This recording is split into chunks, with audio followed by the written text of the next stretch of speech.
Bienvenidos, mis hermanos, a este gran episodio de Dust and Ashes. Ahora tengo el placer de estar con mi amigo y hermano Rafael Riveros. Bueno, yo estoy muy emocionado de hablar del tema del que vamos a hablar ahora. Usualmente hago entrevistas o recomendaciones de libros o hacemos yo hago otro tipo de contenido.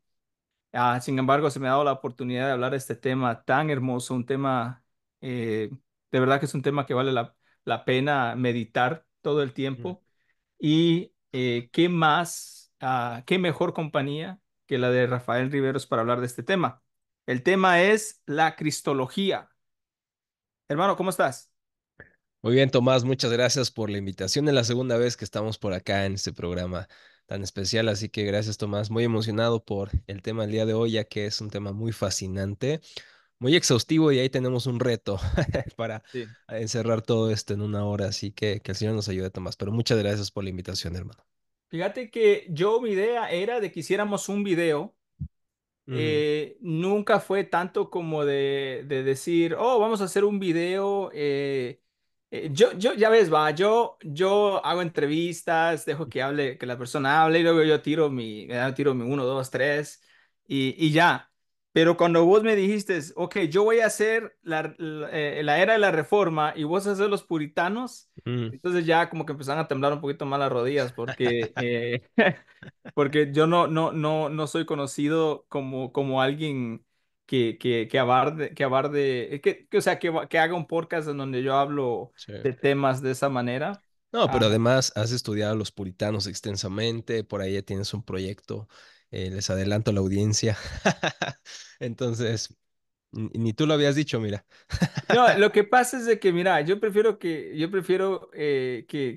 alguien más vea lo que yo estoy tratando de hacer, que yo decir, Claro, mira, yo estoy haciendo esto, ¿verdad? Porque claro, todo lo hacemos para la gloria de así Dios. es.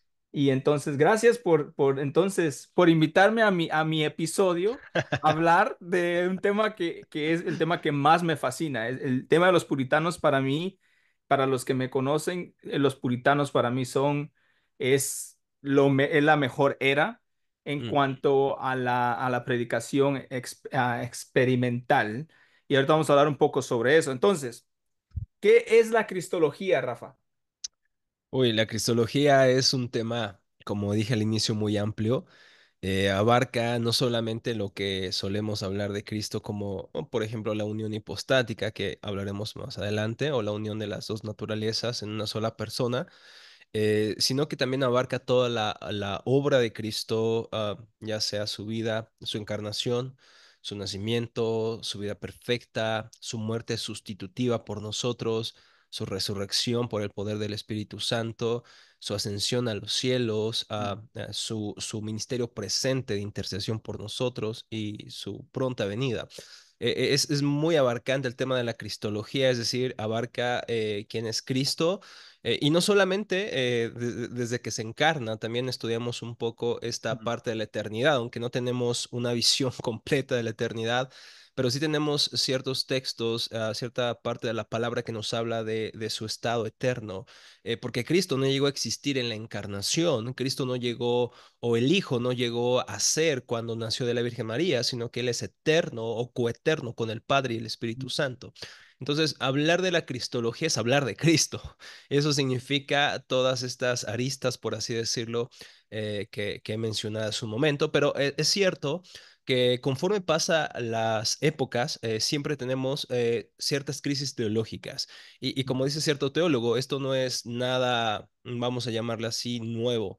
Cada época en que hemos vivido, la doctrina de Cristo especialmente se ha visto atacada y no es la excepción el día de hoy o en esta época. Así que casi siempre cuando hablamos de cristología, dependiendo la época en la que nos ubiquemos, va a ser el tema de énfasis que vamos a estar hablando, ¿no? Ujú. Ujú. Viene a mi mente los concilios, que dijimos que en otro programa podríamos hablar de ellos, Sí, sí, sí. pero ciertos concilios obviamente se hicieron para preservar primero la unidad del imperio, pero también en segundo lugar para delimitar la doctrina de Cristo, la doctrina de la Trinidad. Entonces, si había cierto hombre, por ejemplo, Arrio, 325 después de Cristo, negando la eternidad de Cristo o la divinidad de Cristo en igualdad con el Padre.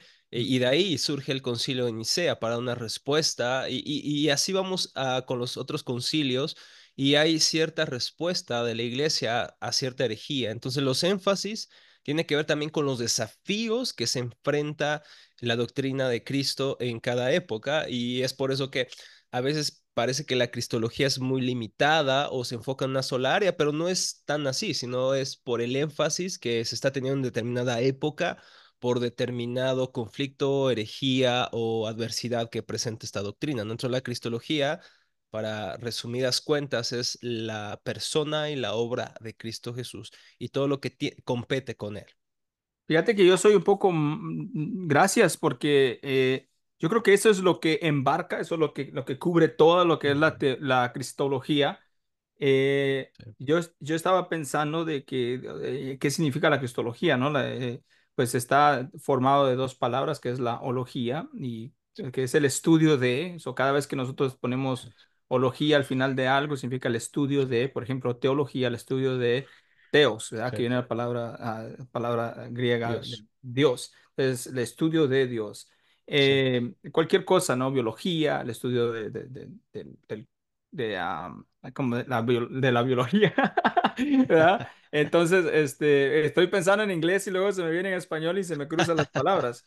Pero mira, entonces, cuando hablamos de cristología, estamos hablando del estudio de Cristo y como decís, ¿no? Sobre la persona y la divinidad de quien Cristo es. así Ahora, es. a mí me gustaría, solamente para que sepamos, o para aquellas personas que están pensando, ¿no? Nosotros vamos a hablar de dos diferentes eras. Vamos a hablar de la Mm, era de los reformados y luego vamos a hablar de la era de los puritanos, que en claro. sí, bueno, yo te voy a dejar porque vos sos más experto en la reforma que yo. No quiere decir de que yo Ujú. no sepa nada en cuanto a eso, pero sos muchísimo más inteligente que yo. Entonces, No, me he especializado más en esa área, no es tanto la en la inteligencia. reforma, la reforma. Entonces, yo me he tirado más del lado del puritano, que creo que, bro, es una gran, es una gran fusión. Este va a ser un buen video. Para mí, yo Sí, voy a aprender muchísimo, sí, pero me quiero llegar al tiempo de la reforma. Entonces, mm, mira, ahorita que estabas hablando sobre documentos, estos credos, sí, el credo de los apóstoles se escribe alrededor del 120 al 250 ujú. y luego el credo de Nicea alrededor del 325, que era en respuesta a Arios, ¿verdad? Arrio, ujú, Ario. Y luego tenemos el niceno constantinopolitano, ujú, que es en el 381, que esto no sé cómo se dice en español, porque yo tengo esto, ahora que estabas hablando de esto, me mm. recordé de esto, y donde está filioque, la Sí, clausa la filioque, controversia filioque. ajá, Ujú, la controversia filioque. Entonces, después tenemos el credo de Calcedonia en el 451, mm, que es la respuesta al nestorianismo. Y así es. luego tenemos en el año 500. Te faltó el de Éfeso, ¿no? Por ahí. Sí, sí, sí, Sí. sí. Luego, no, aquí hay varios que no, estos solamente son como. Ah, ok, ok. Pensé que le estás dando como cronológicamente. No, no, no, son los que tengo porque Ya. estaba haciendo un estudio sobre Sí, sí. el credo de Niceno Sí. y luego el de Atanasio, el credo de Atanasio en el año 500. Ujú. Ahora, ¿en qué siglo entonces vienen los reformados? Y Mm, ves esa gran cantidad claro. de tiempo. Sí, Entonces, de eso ¿y de dónde viene la reforma? Porque yo creo que esto vale la sí, pena hablar. ¿Por qué se les dice reformados? Porque sí. a veces a veces se escuchara como palabras que gente no sabe qué significa eso. Yo a veces digo, oh, la iglesia donde yo vengo es iglesia reformada de Manuel. Y dice, oh, reformado, ¿eso qué es? ¿Verdad? ¿Eso con qué se come? ¿Ah?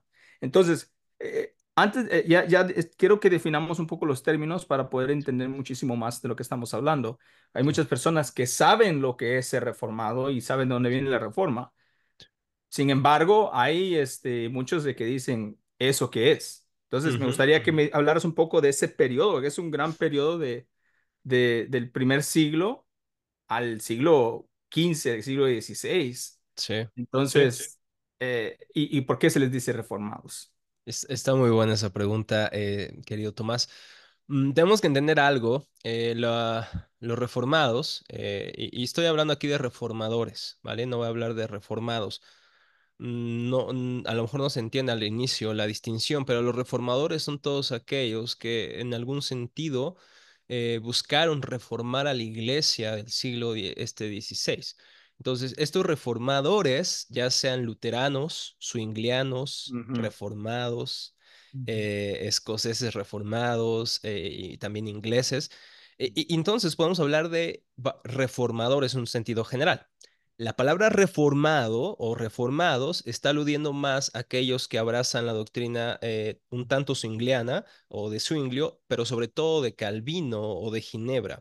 Entonces hay que hacer esa aclaración, porque no todos los reformados son, vamos a llamarlo así, entran dentro de una categoría, ¿no?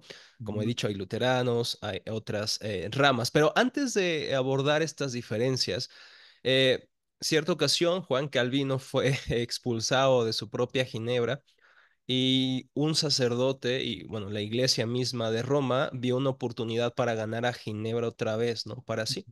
Entonces, un cardenal llamado Sadotelo escribe a Ginebra para justamente que ellos vuelvan a lo que ellos pensaban era la iglesia verdadera, Roma.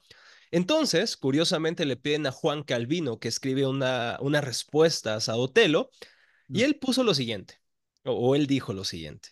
Aunque los reformados, al igual que los luteranos, aquí ya hace una distinción, el mismo Calvino, pretendían que, perdón, aquí lo dice Robert Kolff hablando de esto.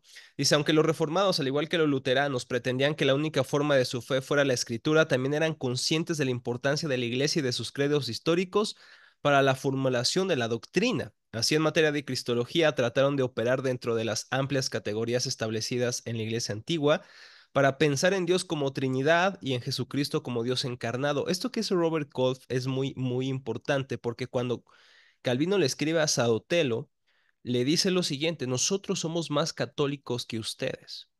Y ujú, esto, obviamente, ujú. incluso creo que para nuestra audiencia puede sonar un poco fuerte. Sí, ¿Cómo que católico? Porque inmediatamente el término católico lo romano. pensamos y lo adjudicamos a la Iglesia de Roma, Ujú, pero el término católico es mucho más amplio que la sede en Roma. El término católico significa universal y en este caso, cuando dice Calvin, nosotros somos más católicos que ustedes, lo que estaba diciendo en otras palabras es nosotros estamos más de acuerdo con la Iglesia ujú, ortodoxa que ustedes, ¿no? Que, bueno, daría para otro programa hablar de las diferencias entre Roma y los reformadores, pero sí hay grandes desviaciones de Roma en este caso. Entonces, lo que Juan Calvino le contestó a Sadotelo es que realmente si quisiera en un sentido ponerse a la par y discutir quiénes están más allegados a la tradición eclesiástica ortodoxa, dice Juan Calvino, somos nosotros. Lo que estaba enunciando aquí es una continuidad con la historia de la Iglesia ortodoxa o con la iglesia, credo niceno-constantinopolitana, como dijiste hace un rato. Y nuevamente, Robert Cole y Carl Truman dicen, la comprensión básica de quién es Cristo fue forjada en la iglesia primitiva. Los concilios de Nicea, Constantinopla, establecieron los parámetros para las discusiones sobre su persona en relación con Dios Padre y Dios Espíritu Santo. El concilio de Calcedonia estableció el marco para comprender cómo se debe entender la naturaleza divina y la naturaleza humana en la encarnación. Los reformadores no tenían ningún deseo de alterar la cristología de los credos de la iglesia antigua, ya, se ujú, veían más a sí mismos como cristianos católicos, en el sentido que hace rato lo definimos, enseñando fielmente las tradiciones bíblicas de la iglesia en esta materia y transmitiendo así la verdad a la siguiente generación. Entonces, los reformadores no es un grupo novedoso o que crea una doctrina novedosa. Es un grupo que puede ver cómo Roma se ha apartado de los artículos de nuestra fe, como la salvación solo por la gracia, y lo ujú, que hacen es volver a la verdadera doctrina de la iglesia. Y de hecho, si leemos la institución de Juan Calvino, por ejemplo, veremos citas y citas de los padres de la iglesia, aunque especialmente de Agustín de Hipona. Sin embargo, vemos esta continuidad. Vemos otro reformador llamado Pedro Vermigli y él justamente cita a los padres de la iglesia ¿para qué? Para hacer ver que hay una continuidad eclesiástica o hay una continuidad con la tradición que se ha mantenido bíblica o apegada al evangelio.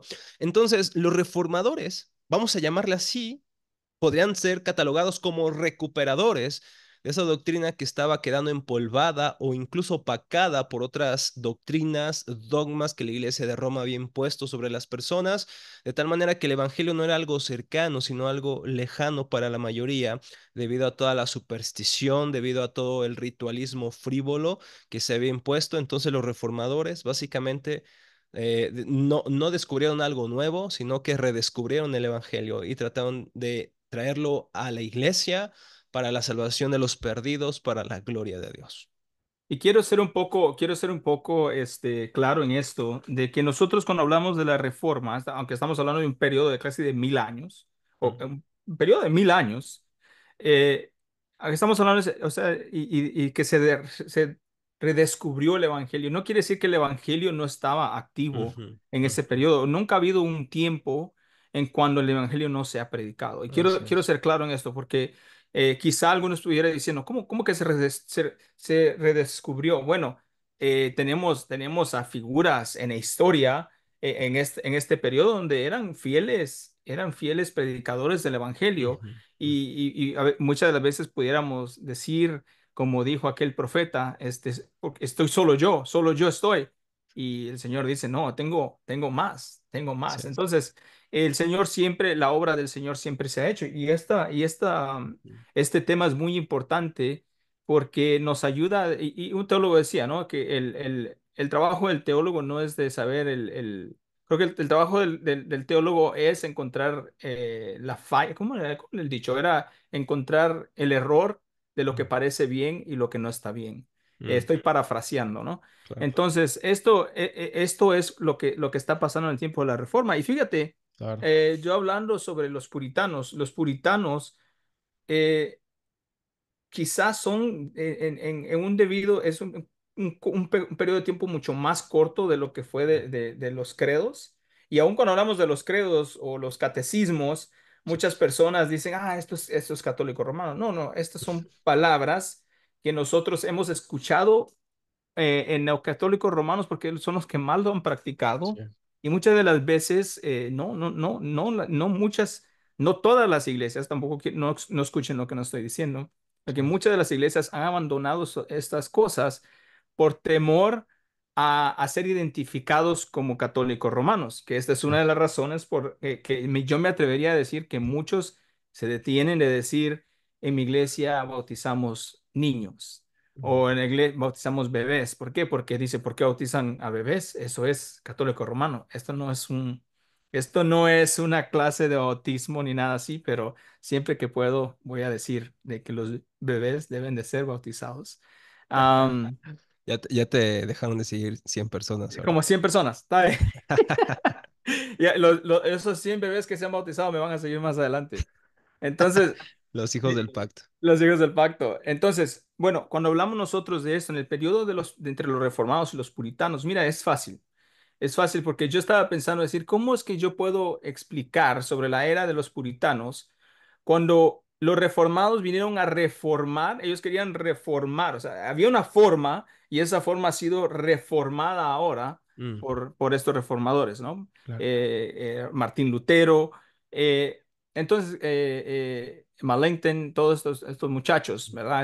Estos pastores que estaban apasionados por la palabra de Dios, que Sí. es más, fueron puestos a prueba de aún amenazados de muerte Ujú, y lo que dijo Lutero fue, bueno, aquí estoy y que, o sea, no, ¿verdad? Que el Señor me ayude. sí. Eh, Como te digo, tartamudeo acá porque yo no soy no soy muy detallado en la reforma. Sin embargo, en el tiempo de los puritanos, Mm, en donde los reformados reformaron la iglesia, los puritanos, es simple, querían purificar la iglesia de las tradiciones católicas romanas. Esta es la razón por que se les llamaba puritanos. A los mm, puritanos se les empieza a decir puritanos, la primera vez que se empieza a decir este término es en 1560, en los 1560, a mediados de los 1500. claro. Entonces los puritanos ya estaban muy apegados a los reformados. Los puritanos lo que estaban haciendo era Claro. querer purificar de estas tradiciones católicas romanas que todavía habían quedado en ese tiempo, la iglesia Tomás, anglicana. Ajá. ¿crees que nos puedas ayudar a entender justamente la transición de la iglesia de Inglaterra y qué es lo que los puritanos veían y por qué querían purificar esto? Sí, mira.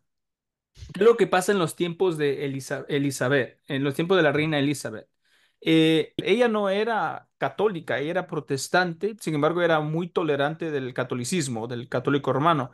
Y entonces ella quería, es más, ella la habían echado de la iglesia católica, pero entonces ella era muy tolerante y ella quería llevar los anglicanos, los católicos romanos y los puritanos. Ella no estaba muy preocupada por los puritanos, pero ella quería llevar una cierta unión y lo hizo a través de ya después de un tiempo que se había escrito el libro de la oración Libro común, de oración común. la oración común. Este libro de oración común era como una guía de cómo se debería adorar a Dios.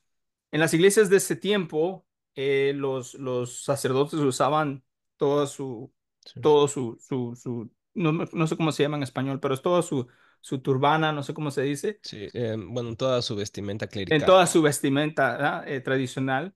Tenían ellos también, y esto es importante, tenían ellos también las ventanas que tenían fotos, tenían figuras, todas Sí. estas ventanas. Vitrales. Ajá, y entonces también tenían, ellos se arrodillaban, los católicos romanos se arrodillaban para recibir, Sí. la hostia y todas estas cosas. Entonces, ¿qué es lo que pasa? A los puritanos dijeron, bueno, es que esta no es la manera que se debe de hacer.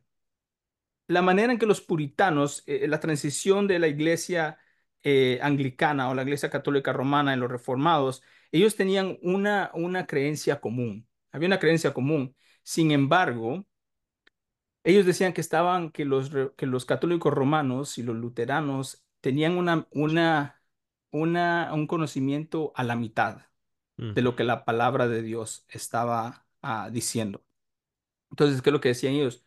No, nosotros debemos de vestirnos todo de negro. Las ventanas no tienen que tener ni una sola figura. Es más, no tienen que haber ninguna pintura en las paredes. Tendrían que ser blancos y que las sillas fueran de madera. O sea, no tenía que ver absolutamente nada más. Lo único que tenía que ser, sí, digamos, expuesto era la palabra y de ahí nada más. Es más, muchos de ellos se vestían completamente de negro y algunos se cubrían el rostro para mm, predicar. ¿Por qué? Porque ellos no querían ser exaltados ellos, sino que solamente lo que se exaltaba era la palabra de Dios. mm. Entonces, eh, pasó muchísimo, pasaron algunas cosas, pasaron el tiempo donde está la reina Elizabeth. Y entonces tienen el libro de la oración común. Y después del libro de la oración común, viene el problema con los anglicanos, ¿no? El problema con los anglicanos, de que los anglicanos acusaban a los puritanos que la palabra puritano era una palabra que Despectiva. se usaba, sí, era una palabra que se usaba como algo mal. Por Sí. ejemplo, nosotros ahora decimos nosotros somos cristianos, ¿verdad? Ujú. Pero en el tiempo cuando se empezó a usar la palabra cristiano, era era como una forma de burla. Claro. Es como Entonces, decir los Am Lovers, ¿no? O algo ajá, así. así, sí. Es como los cesarianos, todos estos que terminan con este término. Era lo mismo, los cristianos eran los que creían en el Cristo o los que ellos decían que era el Cristo. Y es Sí. más, al principio se les llamaba la gente del camino. Mm, Entonces, lo mismo con los puritanos. Los puritanos, el padre de los puritanos es William Perkins.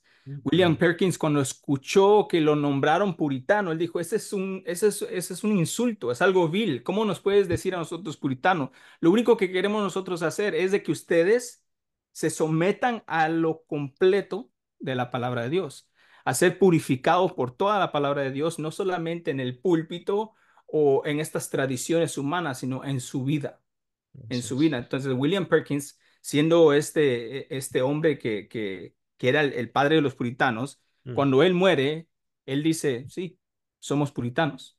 Entonces, ¿qué es lo que pasa? Ahora nosotros hablamos como cuando hablamos de los puritanos, a veces no sabemos qué es lo que significa. Ellos querían purificar la iglesia de las tradiciones antiguas de los católicos romanos o de sí. los anglicanos. Entonces, todas estas tradiciones del libro de la oración común, ellos no querían conformarse a estas leyes, y más adelante lo que pasa con el rey que sigue. Sí. Entonces, Ellos querían purificar la iglesia de todas estas tradiciones humanas. Sí. Los puritanos también eran llamados precisionistas, Mm, ¿verdad? Hay un puritano que se llama John Rogers. John Rogers cuenta la historia de que él iba en su caballo, iba a la par con un anglicano ujú, y dice que uno podía ver que iban los dos iban galopando en el caballo y el anglicano no se aguantó las ganas de decirle, es que ¿sabes qué? ¿Cuál es el problema de ustedes? Es de que ustedes, ¿por qué son tan precisos? Y John Rogers le dice, porque yo sirvo a un Dios preciso. Y por eso es que les decían precisionistas. Eran precisos en lo que ellos hacían, de la manera que ellos no solamente predicaban, sino que también de la manera que lo practicaban. Y de ahí viene todo esto de la predicación experimental. No de mm, que ellos usaban un poquito lo católico romano, un poquito de esto, un poquito de lo otro, como hay muchas iglesias hoy día que usan un poquito sí. de aquello, un poquito así y hacen su propio chocolate, ¿no? Mezcla, claro. Sí, entonces esto se llamaba, era predicación experimental. ¿Por qué? Mm, Porque ellos querían experimentar eso en sus vidas. Ellos tenían la experiencia de vivir eso en su vida. así Entonces, es. ellos no solamente predicaban cosas profundas, y las Así es. predicaban porque ellos entendían y practicaban y tenían experimentaban esa verdad bíblica. Entonces, Sí. llega este tiempo de los puritanos y nosotros, todos los problemas que vemos en la reforma con la unión hipostática, nada de esto se traslada para la era de los puritanos, porque la era de los puritanos no era tanto de decir, era un solo tema de decir, la cristología de los puritanos o la teología de los puritanos en sí, creo que Mm, eso es un poquito más general, pero como decir claro. la escatología de los puritanos, Ok. no, porque ellos eran biblicistas. Ellos tomaban toda la Biblia y exponían toda la Biblia y experimentaban toda la Biblia. Entonces, Claro. podemos ver con algunos puritanos, a los unos puritanos que proponen algo distinto de lo que la cristología es, pero no algo nuevo, sino de una Claro. manera desarrollada para que podamos entenderlo más profundamente, Un más acercamiento experimental. distinto. Sí, entonces eso es lo que pasa en el tiempo de los puritanos, de que ellos lo llegan de un enfoque diferente para poderlo practicar más profundamente. Ahora, Ya. no estoy diciendo que nadie antes de eso lo experimentó, solamente estoy diciendo Claro. que ellos se enfocaban más en El esto, énfasis, ¿no? el énfasis de cómo ellos aplicaban eso en su vida. Pero Claro. eso Sí. es Sí, sí, algo, sí. yo sé que es bastante y créeme que quise ser lo más breve que pude, No, pero pero yo creo que ese énfasis, Tomás, está buenísimo. De hecho, no sé si has leído el libro de Charles Vicky, La predicación reformada, que ah, básicamente es la predicación experimental. Y aunque vemos presente en Calvino y otros este tipo de predicación, que no ujú, solamente se ujú, basa en la adquisición de conocimientos y en su, digamos, articulación, sino que también es en experimentar las verdades que estamos predicando.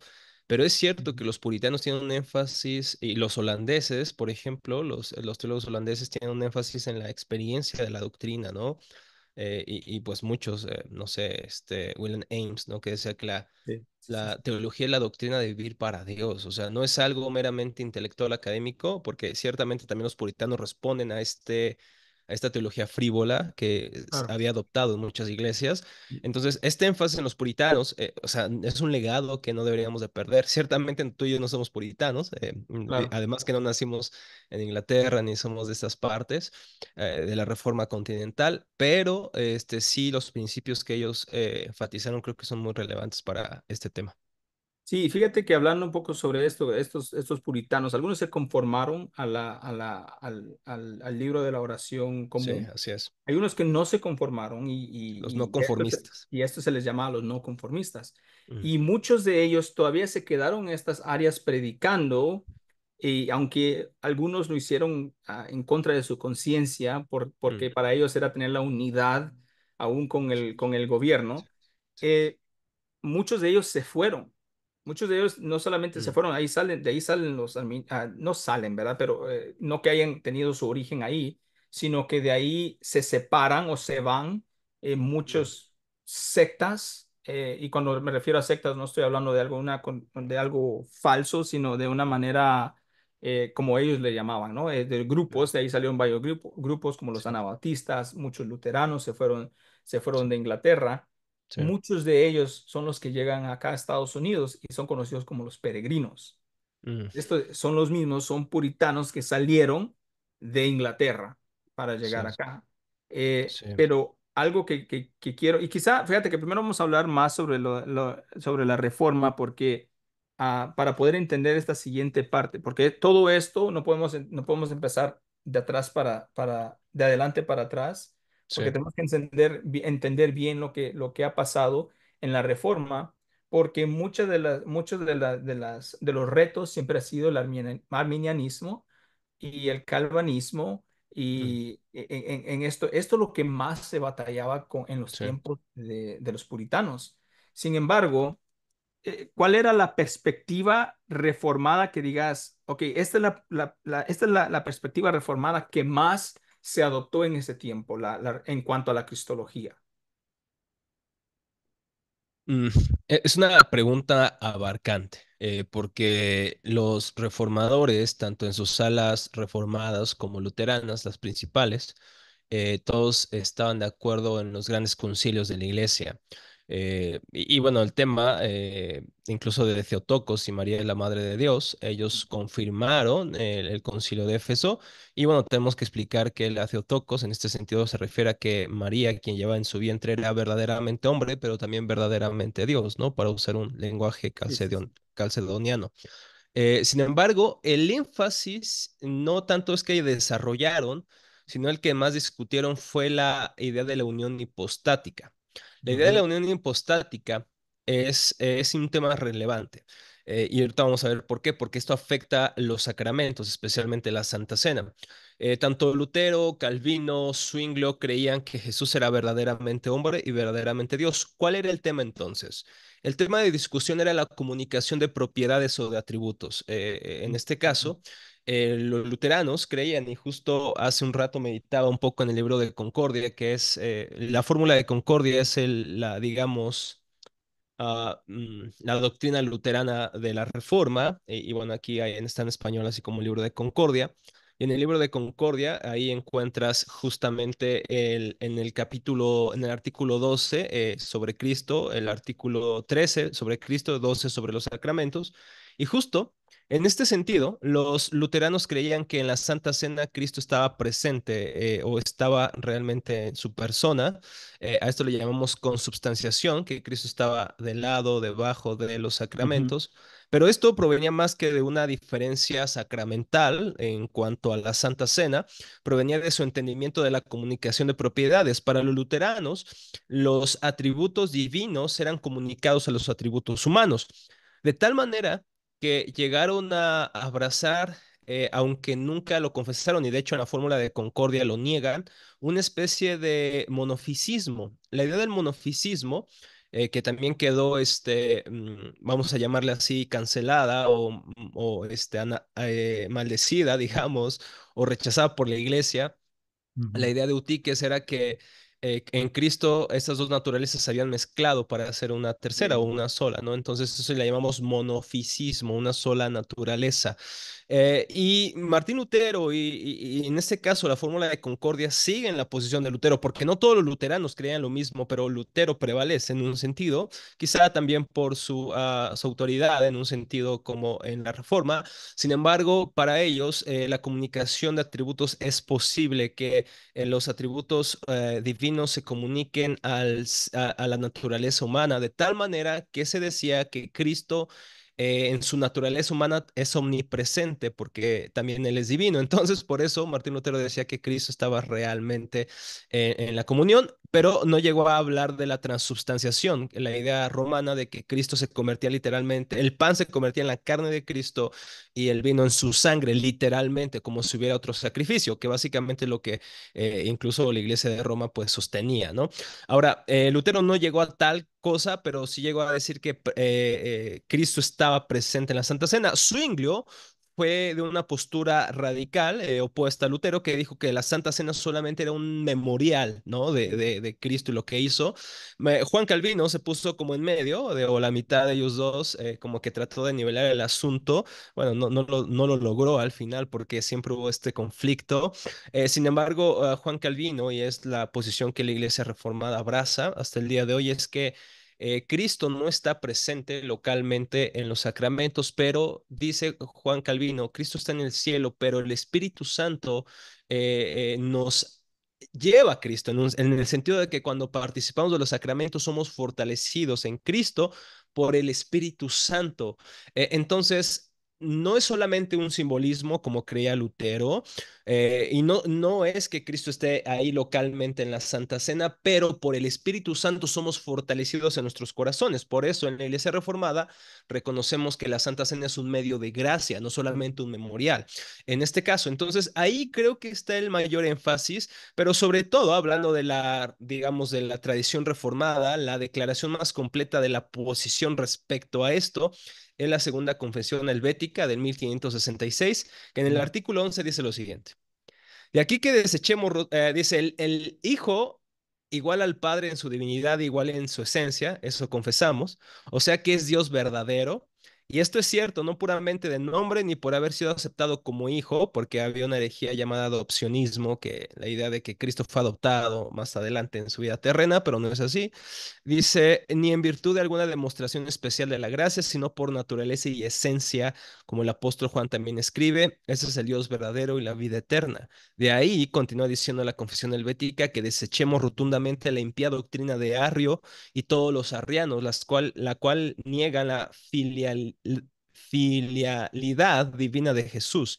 Y en especial desechamos radicalmente las blasfemias, aquí va a sonar el nombre de Miguel Servet y de todos sus partidarios, blasfemias que Satanás, valiéndose de esos hombres, ha sacado del infierno contra el Hijo de Dios y anda esparciendo por todo el mundo de una manera insolente e impía. Y Servet, pues en este sentido, él negaba la Trinidad y por lo tanto la divinidad del Hijo. Entonces ellos reconocieron que Jesús era verdaderamente hombre, pero también verdaderamente Dios. Y también la Iglesia Reformada, en la Confesión Helvética, en la Segunda Confesión, vemos que declara que en Jesús no hay confusión de naturalezas, es decir, Él es verdaderamente hombre, verdaderamente Dios, sin ninguna confusión. Básicamente se están ateniendo a lo que en el Concilio de Calcedonia se dijo, que Cristo era verus homus, verus Dios, verdaderamente hombre, verdaderamente Dios, y estas naturalezas se mantienen sin mezcla, sin confusión, sin división, de tal manera que digamos que hay dos personas.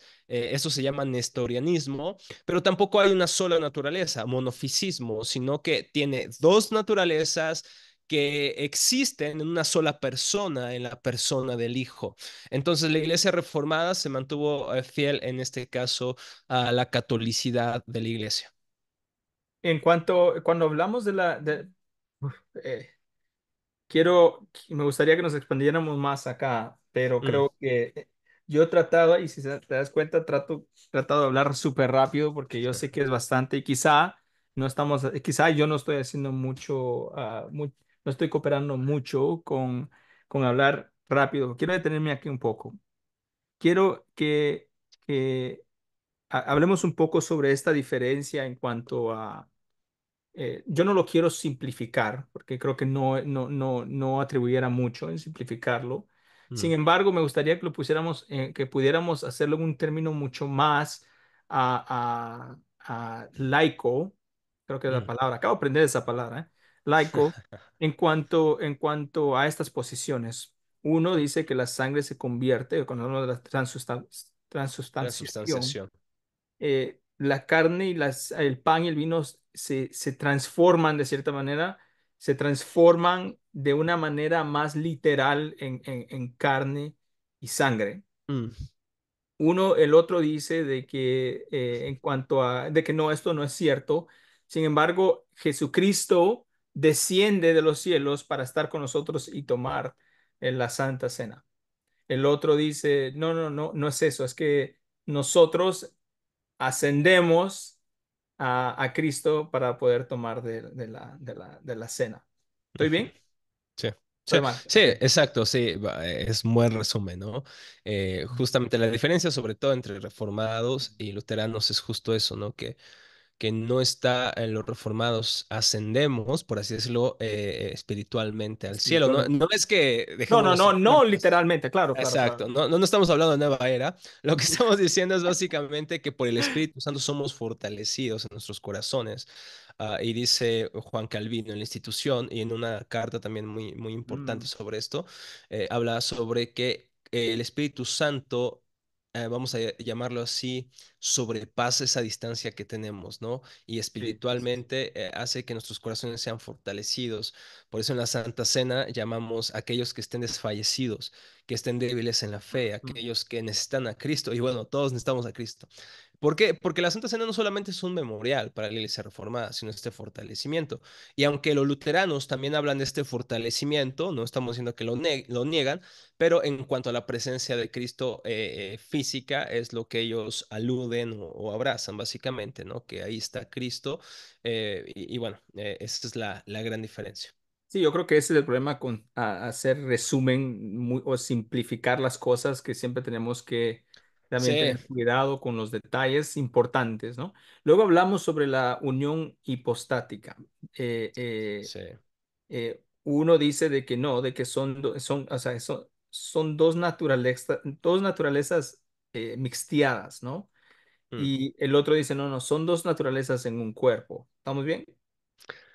Sí, sí, bueno, mira, quiero recomendar primero un libro Yo que pensé se que me ibas a llama decir, quiero recomendarle que te arrepientas de la herejía. voy a orar por ti. Se llama Between Wittenberg and Geneva, o no sé si se diga así, Ya, Geneva. ya, ajá, sí. Entre Wittenberg y Ginebra, Lutheran and Reformed Theological in Conversation. Este libro es de Carl Truman y de Robert Kolff, justamente, un luterano. Este libro, ¿por qué lo recomiendo? Porque justamente va a aclarar estas ideas que pusimos en la mesa, porque ahorita solamente estamos despertando el interés, Ya. pero ustedes pueden profundizar en estas dos tradiciones que solemos a veces encuadrar en una sola, pero no es tan sencillo. Y de hecho, el día de hoy hay grandes diferencias respecto a la cristología y respecto a los sacramentos y Ujú. unas cuantas cosas litúrgicas.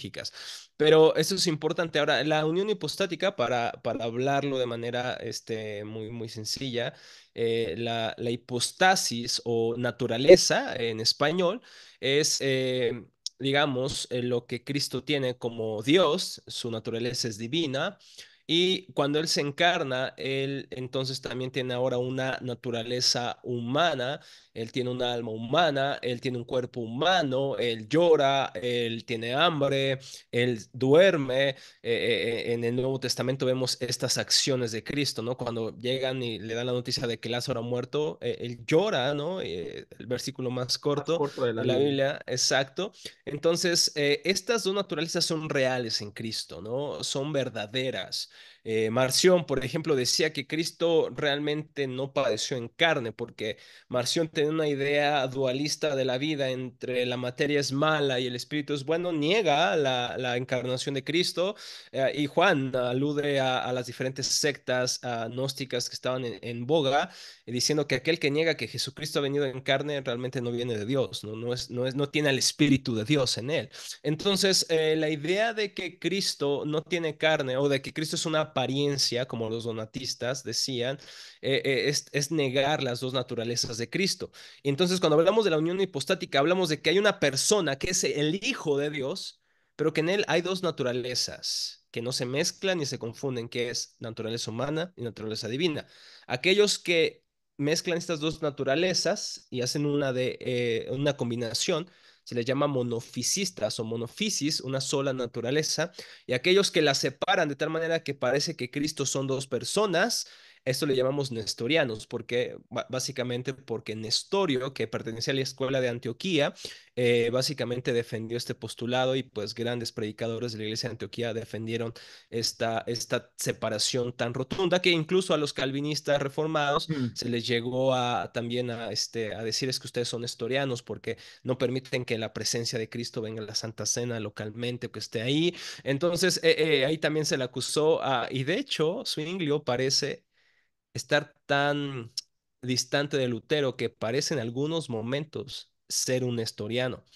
Más tarde en su vida, Zwinglio tiene una postura más reformada, así como en Ginebra, pero al principio sí llega a rayar de nestoriano en algunos sentidos, pero gracias a Dios al final como que empieza como a tomar el buen camino.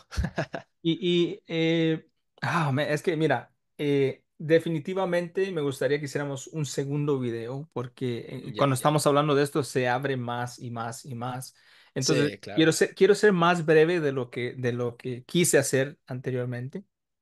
Esto es lo que acabas de hablar, es algo importante en la era de los puritanos, porque Claro. en la era de los puritanos estas cosas todavía pasan a esta era Sí. los puritanos empiezan a hablar de algo que se llama el totus Christus Mm, y el totum Christi, de mm, que decía es el todo Cristo y el entero Cristo. mm. Porque, ¿cómo nosotros, entonces, ponemos a pensar nosotros en cuanto a decir, bueno, son dos naturalezas en una carne? Ya. Cómo es que dice entonces, por ejemplo, en Apocalipsis, cuando dice, soy el alfa y el omega, el que estaba muerto y el que ahora vive? Sí es. Se le atribuye, dice que Dios muere, ¿verdad? Ujú, Sin embargo, solamente el cuerpo murió, pero se le atribuye al Cristo, o acá o así aquí se le es. atribuye al totus Christus, ¿verdad? Se le Así es. atribuye al totus Christus, o sea, solo al cuerpo en la carne de Cristo. Y cuando, por ejemplo, esto es algo que me gusta mucho y quería, no, o sea, no era algo que estaba preparado en hablar mucho porque no quiero tomarme mucho tiempo. En el tiempo de los puritanos, el que propone esta manera, una manera diferente, que desarrolla una manera diferente de pensar en la cristología y de Sí. cómo esto se experimenta en nuestras vidas, o cómo esto se practica, o cómo se debe practicar en nuestras vidas, es mi puritano favorito. Es Thomas Goodwin. ¿Ok? Tu Thomas ídolo. Goodwin se lo recomiendo a todo mundo. Vean que en el tiempo Dios mío, no quiero abrir tanto porque acá yo me emociono mucho. Pero bueno, Thomas Goodwin dijo algo, yo les voy a contar una pequeña historia. Hace muchos años, así está la manera que yo descubrí a los puritanos, ¿ok? Mm, Hace muchos años yo estaba trabajando en la construcción y estaba y me acuerdo que era como un martes en la mañana, estaba fuera en un patio arreglando, estaba pintando una puerta. mm. Y en ese trabajo yo podía escuchar y yo tenía ya poco tiempo de ser cristiano y dije, quiero escuchar una predicación. Entonces uno termina de escuchar y en YouTube siempre te va poniendo otras cosas, poniendo otras cosas. Y de seguro estaba escuchando a Cash Luna o algo así. Pero bueno, de repente me sale un video y esto es en inglés y escuché esto yo lo traducí acá. Este puritano dijo, Jesús no vino al mundo para nosotros. Sí, pero nosotros venimos al mundo para Él. O sea, Jesús no vino al mundo para nosotros, sino que nosotros venimos al mundo para Él. Y O el entonces, mundo no existe, Cristo no existe a causa del mundo, el mundo existe a causa de Cristo. y ¿sabes qué? Y vengo yo y me fascinó, me impactó mucho y dije, ¿quién dijo esto? ¿Quién dijo esto? Regresé el video, en ese mismo instante regresé y lo volví a escuchar Ujú. y me impactó tanto, me impactó. Fue algo Sí. que recuerdo yo que me impactó tanto. Agarré la frase y la posteé en Facebook, ¿verdad? Como que como que yo había descubierto América. Y sigo trabajando y todo. Cuando voy para mi casa, tengo un sinfín de comentarios y mensajes privados diciéndome cuánta cosa. O sea, y dije, yo, ¿será que me convertí en hereje? ¿Será que me convertí en hereje? Entonces, ¿qué es lo que pasa? Dije, no, ¿quién dijo esto? ¿Quién dijo esto? Yo puse ahí quién lo había puesto, era Thomas Goodwin. Tomás Goodwin lo había dicho, pero ahora dije, ok, quiero leer qué fue lo que él dijo. Mm, Exactamente, o sea, a mí me impactó, yo entendí, pero ¿por qué es que la gente está tan en desacuerdo con esto? sí. ¿Verdad? Y ay, no me quiero dar mucho, pero eh, me puse a buscar. Entonces, como buen investigador, fui a YouTube, ¿verdad? A buscar. Y en YouTube no encontré absolutamente nada. Y es más, en preparación de decirlo, decir esto, hace algunos días tuve una conversación con un hermano y me dice, usa ChatGPT, bro, es buenísimo. Y entonces puse la frase en ChatGPT y ni ChatGPT sabe dónde está esa frase. Ni ChatGPT sabe, con eso te digo, tan así son las lecturas de los puritanos que son tan profundas que ni ChatGPT las puede contener, bro. Nomás, Wow. no, ya, ya me pasé. No, no, Ya está muy idólatra eso. ya, ya, ya. Sí, sí, sí, No, sí. pero esta idea, o sea, esta idea de Thomas Goodwin, Ah, la verdad es que suena novedosa. Pero cuando vemos la teología reformada, por ejemplo, Tomás, vemos que los reformadores creían justamente que Cristo vino a salvar a la humanidad ujú. de la caída. Y más adelante, en 1645, es cuando se empieza a desarrollar la idea del pacto de salvación o el pactum salutis. Ajá, Pero al final muchos reformadores, y leemos la institución, por ejemplo, nuevamente de Calvino, leemos a Vermiglis sobre todo, y más tarde leemos a aquel que ocupó la cátedra en Ginebra en lugar de Calvino, más años más tarde que fue Turrentín, nuevamente ven que hay un plan de redención de parte de Dios, ¿no? Un pacto intratrinitario, el pacto de sí, paz o el sí, pactum sí, sí. salutis. Ujú. Entonces, la idea para, digamos, aterrizarlo a todos es que esto que dice Thomas Goodwin es que nosotros existimos para la gloria de Dios a través de Cristo Jesús. Y eso quiere decir que nosotros no somos el fin, no somos el objetivo, sino que este mundo, como dijo Calvino, es el teatro de la gloria de Dios, es para que Dios sea visto, Ujú, conocido y ujú. amado. Entonces, dice que esto que dice Thomas Goodwin sí nos duele un poco porque creo que lucha en contra de nuestro De orgullo y nuestro. Bueno. antropocentrismo, queremos vivir centrados en nosotros, pero es algo que incluso creo que va en seguimiento a la tradición reformada y también podemos hablar de los padres de la iglesia, aunque no es tanta la claridad como los reformadores y Ujú, obviamente como los puritanos, pero sí hay una idea. Por ejemplo, Irineo hablaba de este plan de Dios redentor en Cristo Jesús. ujú. Es algo que se va formulando, por eso es la historia de la iglesia va, si bien no vamos descubriendo cosas nuevas, vamos formulando de una manera más explícita, de una manera articulando, poniéndole nombres y categorías. Pero esto que dice Thomas Goodwin no es nuevo, sin embargo, sí es chocante para nuestra Y naturaleza. sabes qué, y me gusta mucho lo que estás diciendo, porque aunque se escucha eso y mucha reacción, ¿verdad? Sí, Este Francis Turretin, sí, él proponía lo mismo. Es claro. más, Turretin, Hermann Witsius. sí, Turretin, él expandió en lo que Thomas Goodwin estaba diciendo. Así es. Thomas Goodwin estaba meditando en lo que Calvino enseñaba. El que no Mm, estaba de acuerdo en esos tiempos era John Owen. Entonces, estamos ya John Owen. hablando de un tema que se llama infralapsarianismo y Supralapsariano. supralapsarianismo. Pero entonces quiero regresar un poco a esto porque quería introducir quién era Thomas Goodwin. Thomas Goodwin, un gran puritano, no es idolatría, sino que cuando nosotros leemos lo que él proponía es algo de gran profundidad. Entonces, Thomas Goodwin dice, decimos que Dios y el hombre murieron, aunque la humanidad solo murió, se lo atribuye a todo. Es llamada Mm, la sangre de Dios y decimos que el Dios hombre resucitó, aunque solo su cuerpo se levantó. Se lo atribuye a todo, totus Christus, a Cristo como la persona entera, aunque no todo, mm, totum Christi, sí, es el ser entero de Cristo.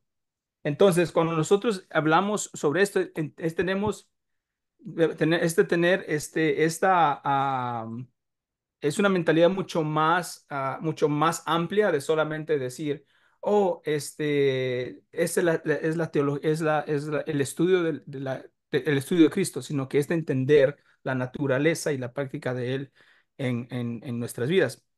Para claro. cerrar, porque vamos a empezar para empezar a cerrar, cuando Goodwin dice que Cristo no vino al mundo para nosotros, sino nosotros para el Cristo, está hablando de una orden, de la orden decretiva, en la orden de los decretos, de que Cristo, de que nosotros nosotros fuimos hechos para Cristo en cuanto Cristo se va a glorificar, Mm, éramos para la glorificación de Cristo.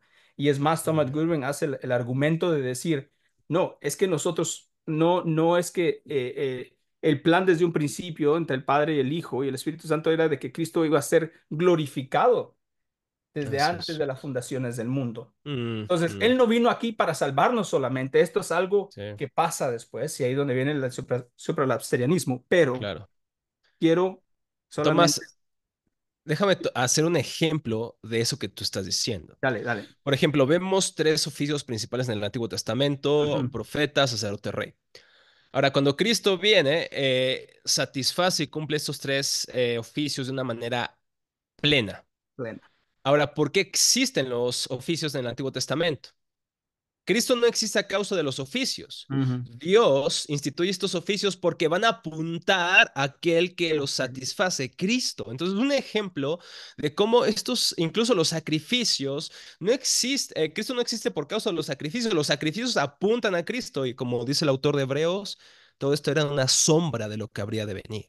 Y obviamente podemos hablar ya más en otro programa de estas cosas son tipos, son figuras de Cristo, que Cristo las cumple, el antitipo cumple estas expectativas, pero eso es un ejemplo de lo que tú estás diciendo claramente, ¿no? Las instituciones, ya sea sacramentales del Antiguo Testamento, del Antiguo Pacto, las personas y los oficios existen a causa de alguien más grande que ellos, que es Cristo Jesús. Nos señalan a Cristo para la gloria de Dios. Sí, y la cristología puritana en sí, y aún la reformada, nos habla y de algo que enseña el Nuevo Testamento y el Antiguo Testamento en cuanto a Sí, las cosas que se hacen en Cristo, las cosas que se hacen a través de Cristo, que son dos cosas muy exacto. diferentes, en Ujú, Cristo y a través de Cristo. Entonces, la teología puritana, la cristología puritana era más el entender el corazón tierno de Cristo, ujú. la naturaleza de Cristo. Y esta, mira, y es más, solamente voy a recomendar tres libros para aquellos que están pensando, ¿no? Buenísimo. Tres libros de Thomas Goodwin. Uno es Cristo el Mediador. Este habla sobre la expiación sustitutiva, o sea, la humillación de Cristo. Ujú, El segundo es Cristo expuesto la exhibición de Cristo. Este va a hablar sobre ok. la exaltación de Cristo. Y el Ujú, último, que este es uno de mis favoritos, es el corazón de Cristo.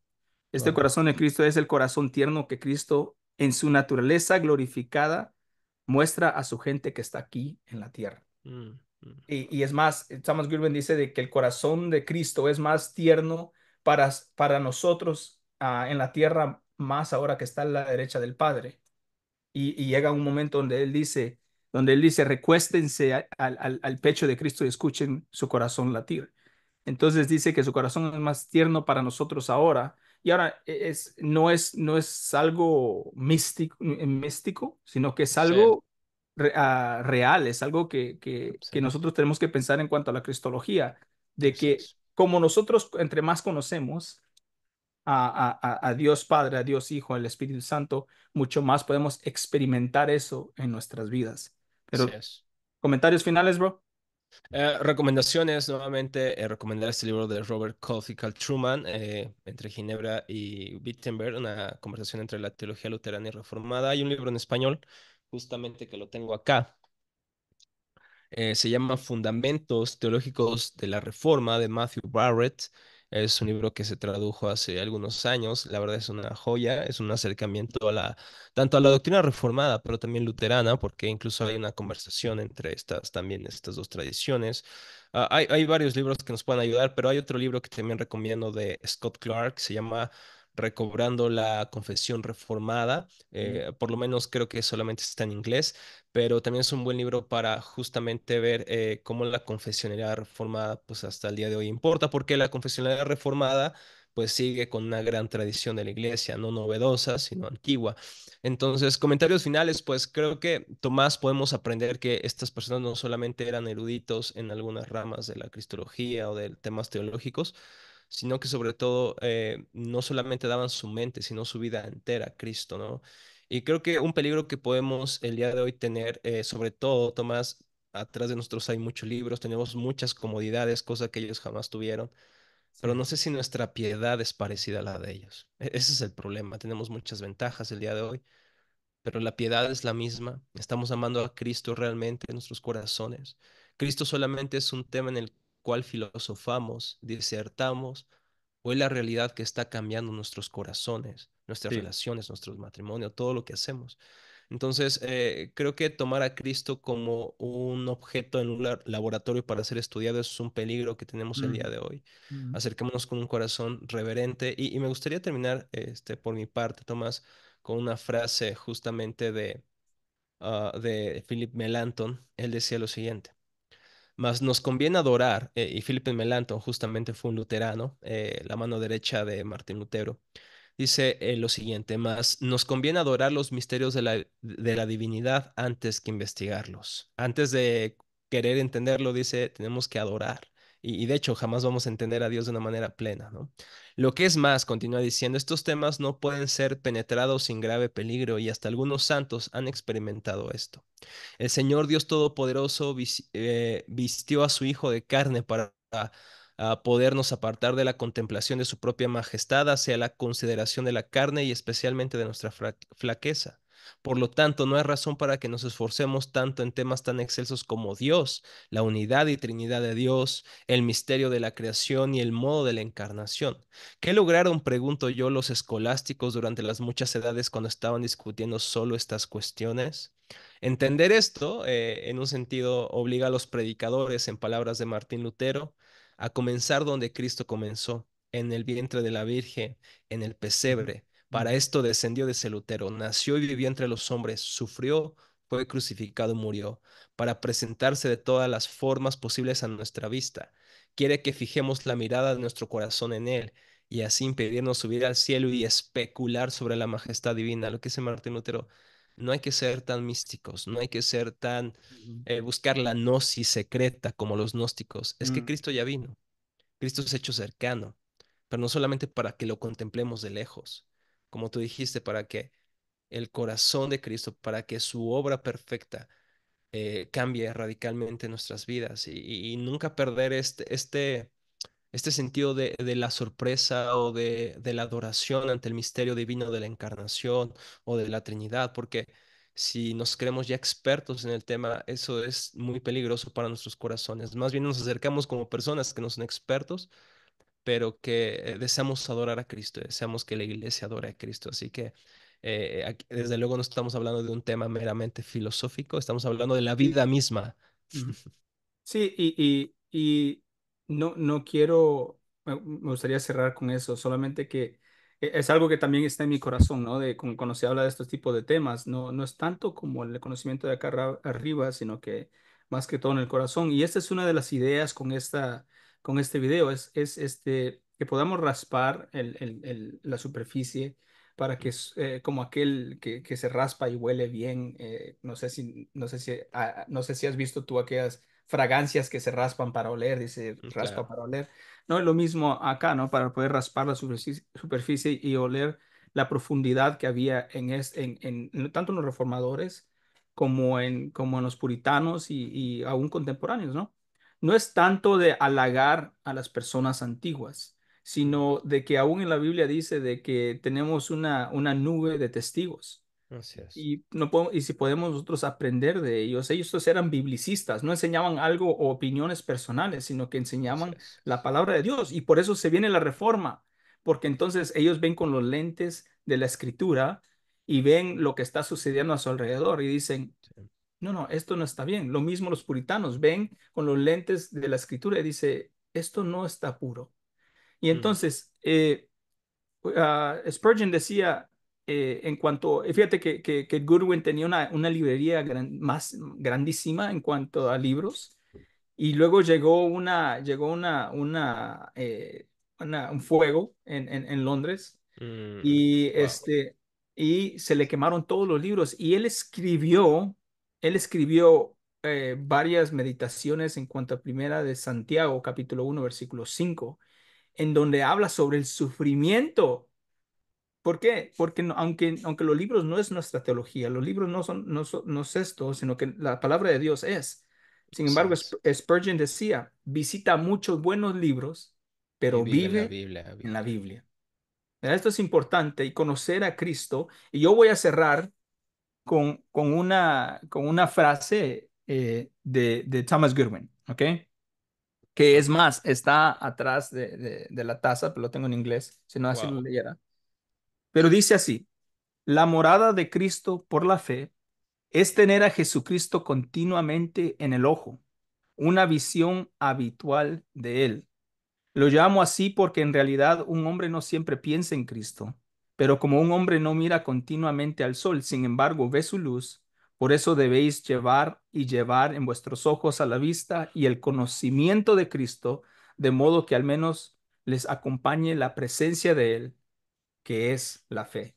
Mm, mm, Entonces, él escribió este libro la vista habitual a Cristo, de decir, no te olvides de Cristo. Cristo mm. es el Señor, Cristo es el que te da la seguridad de tu fe. Así es. Y entonces, visitemos muchos buenos libros y muchos buenos predicadores, pero vivamos en la Biblia. Amén. Amén. Pero bueno, Y así sea. espero que les haya gustado este video. Mis hermanos, se los agradezco mucho por habernos acompañado. Si tienen alguna pregunta, por favor, nos la pueden dejar en los comentarios de este video. Y cualquier cosa, ahí estamos, mi hermano. Gracias por acompañarnos una vez más y espero verte pronto. Dios te bendiga. Igualmente, gracias Tomás por este tiempo, lo disfruté bastante y nos vemos en otra ocasión, primero Dios. Cuídate Así. mucho. Mis hermanos, Dios me los bendiga.